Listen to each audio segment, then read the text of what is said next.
it turns out that they are all healthy and they all have somewhat of the cancer anti-cancer properties, but one particular vegetable, broccoli, had the most. And broccoli is a glucosinolate, or broccoli has glucosinolates in it that actually have these anti-cancer compounds. So when you look at broccoli, one of the questions was, well, what kind of broccoli? And that's an interesting question. But the better question is, what stage of broccoli has the most? Is it the seed? Is it the sprout? Is it the microgreen? Or is it the big mature broccoli that you get in the market? And it turns out the seed has the most. The problem is the seed is really not designed to be directly ingested because it has lectins, it has phytic acid, it has enzyme inhibitors, and they use that to protect the seed. And when you soak the seed and when you germinate the seed, you remove the enzyme inhibitors, you remove the lectins, you remove the phytic acid, and you initiate this biological metabolic transformation from a seed, which is a dormant living organism, into a sprout, which is a living vegetable. So very simple concept. I had no idea. And when you look at seeds versus mature broccoli, turns out day 3 of broccoli seeds sprouting are the most bioavailable, the most concentrated, the most nutrient dense stage of the broccoli, because on day 3, it's already made that shift. And if you look really carefully at the literature, at the science, as the broccoli seed grows into a broccoli sprout and a microgreen and a mature broccoli, it actually is getting diluted. The glucosinolate, glucoraphanin, is actually getting diluted. So the younger it is, the more tender it is, the most concentrated it is. And so broccoli was this winner. And the research, and there's a lot of research about the chemoprotective properties, the anti-cancer protective properties, but there's also more. Broccoli sprouts actually help regulate insulin levels in diabetics. And so if you're consuming the broccoli sprouts, it is actually helping regulate the insulin levels, the insulin sensitivity, and the broccoli sprouts are high fiber, low calorie, low fat. So really, really good for this healing journey. The other thing that I learned about broccoli sprouts is they have a unique capacity to detoxify benzene and air pollutants from the lungs. So it's not just the million firefighters in the United States, it's the millions of people who have ever smoked a cigarette, who've ever smoked marijuana, who've ever smoked a pipe or a cigar. The broccoli sprouts can help heal the lungs and the lung damage from the smoking and the combustion and from the toxic chemicals that are created during the combustion process. So they're really, really exciting. Another thing about the broccoli sprouts is that when you eat them, they're a food. So it's something that you actually can eat on a regular basis. And we could go in, and there's a lot of literature about them, but even other sprouts, seemingly so innocent and sweet, like the green pea, So the green pea, when sprouted in the dark, stresses the plant because it's not getting light, and it actually creates DAO, which is actually a natural form of antihistamine. So there's all of these things that occur in nature. And most drugs, like we everyone knows about aspirin. Well, aspirin wasn't made in a lab. Today it is. But original aspirin was made from willow bark. So the connection of food as medicine and herbs as medicine is not new. That information goes back hundreds and thousands of years. And there's actually research and hieroglyphics and drawings in a cage that go back to 6,000 years to the pharaohs that show the origin of food being medicine. So for me, it was really reduced to sprouts are food, sprouts are vitamins and minerals, and sprouts are medicine. So with that, I decided that I now knew what I was going to do. I was going to write the Sprout book, right? Fast forward a couple of years later, the Sprout book came out. And because I'm not a doctor, I decided to reach out to doctors. So I reached out to Dr. Joel Fuhrman, Dr. Joel Kahn, Dr. Dean Ornish, Dr. Josh Axe, Dr. Mark Hyman. And I asked these doctors, what do they think of sprouts? Hey, doc, what do you think of sprouts? And even though some of these doctors were plant-based, some of them other were not. They believed in eating fish. They believed in eating meat. They believed in dairy. But they loved sprouts more than I did because they knew more about it at the time. So I asked them, would they contribute? Could I interview them? Would they share their knowledge in my book? And, blessings happened, and Dr. Joel Fuhrman wrote the foreword, and all these other doctors shared their time and their information and their passion with me for sprouts and sprouting. And that became the genesis of the Sprout book. So I spent years researching, studying sprouts, and there's a whole world of sprouts. But I'm going to back up for a minute and say, what is a sprout? Okay. A sprout is a seed that is germinated, that is going into the process of forming a vegetable.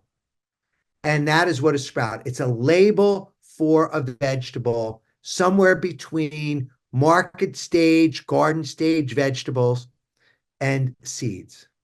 And the circle of life is very simple. Like you take a seed, you germinate it, it grows into a sprout.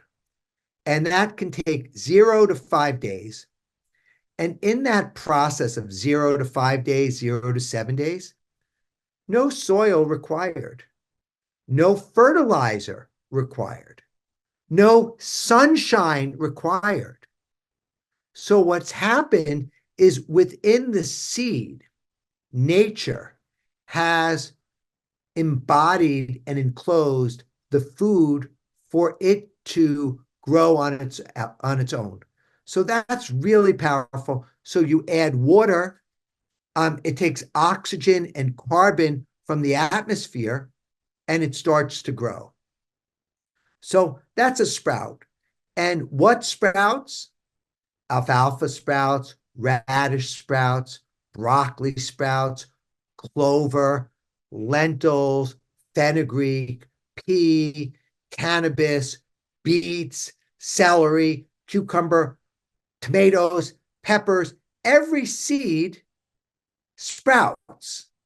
Now, some taste better than others, and you've got what we would call seeds. Then there are legumes, and then there are pulses, and then there are grains. And for them to reproduce and for them to grow, they sprout too. So there's a lot of things that could sprout. You could sprout rice, you could sprout grasses, and you could sprout wheat. And sprouted food, now that I've planted some seeds in your brain, you're going to see sprouting everywhere. What I'm most passionate about are taking the seeds, sprouting them into vegetables, and eating them. So I'm just going to recap one part. Seeds sprout without soil, without sunshine, without fertilizer, and they do it in days. And if you can think about the power of something that can actually grow so quickly, that's so nutritious, there's one question. Why isn't everybody sprouting? And that was a question that I asked. So I think the main reason why sprouting isn't everywhere is because sprouts have a very short shelf life and people don't know about them.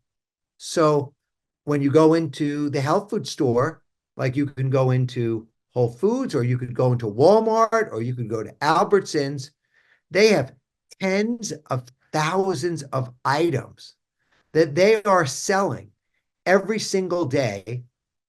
And most of those items, not all, but most, are processed, are refined, are ultra processed, have additives, have preservatives, had food colors, are genetically modified, and they're in boxes and packaging and the like.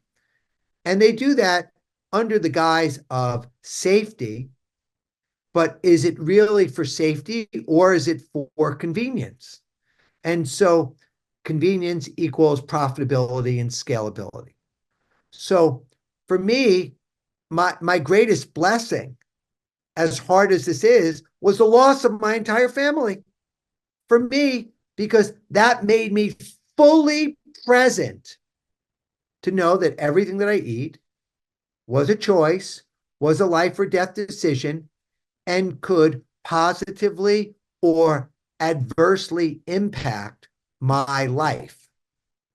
So that's a little background on sprouts. So another thing is like, what's the process of how do you grow these sprouts?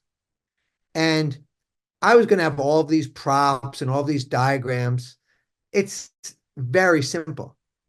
You take a jar, and this could be a regular mason jar, or it could be a custom, well-designed sprouting jar.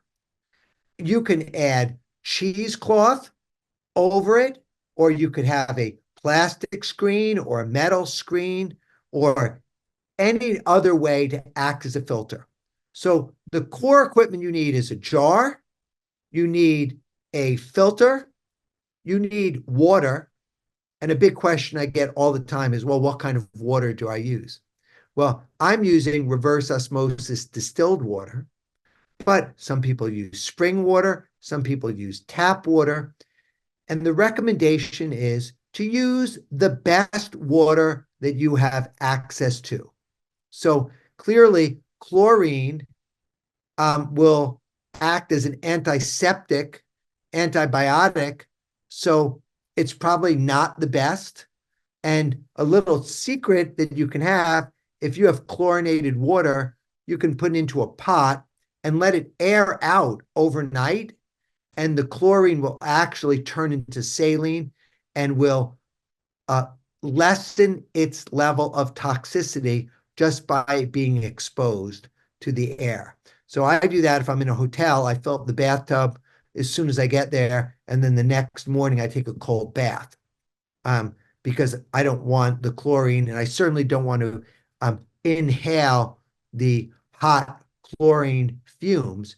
But for the sprouts, you want to use the best water that you have available and you have access to. So you need the jar, you need the water, you need a filter, and then you need seeds. So I've been evangelizing, for no better word, sprouts for the last 7 years as a full-time job. Like, I'm out there, I'm talking about sprouts every day. Sometimes in sub-Saharan Africa, there's only a certain type of seed available, and no question whether that's organic or not. Some people are living in the urban environments where they're just getting beans from a bulk bin.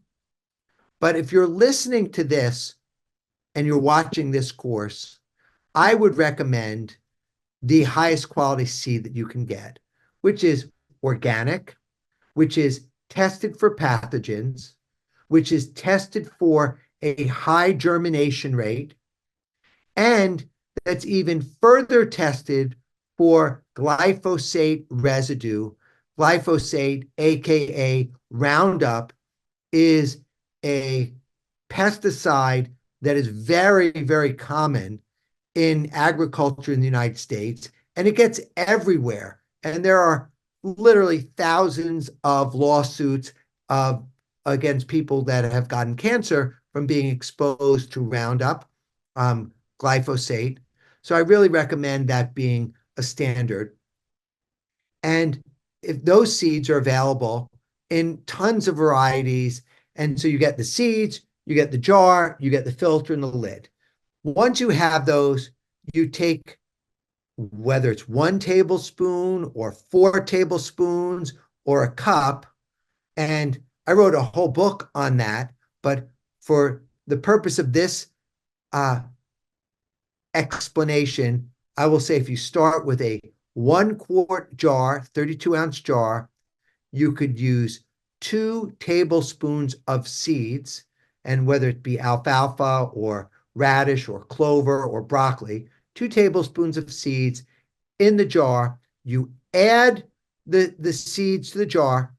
You fill up enough water to fully submerge the seeds, and you let them sit overnight.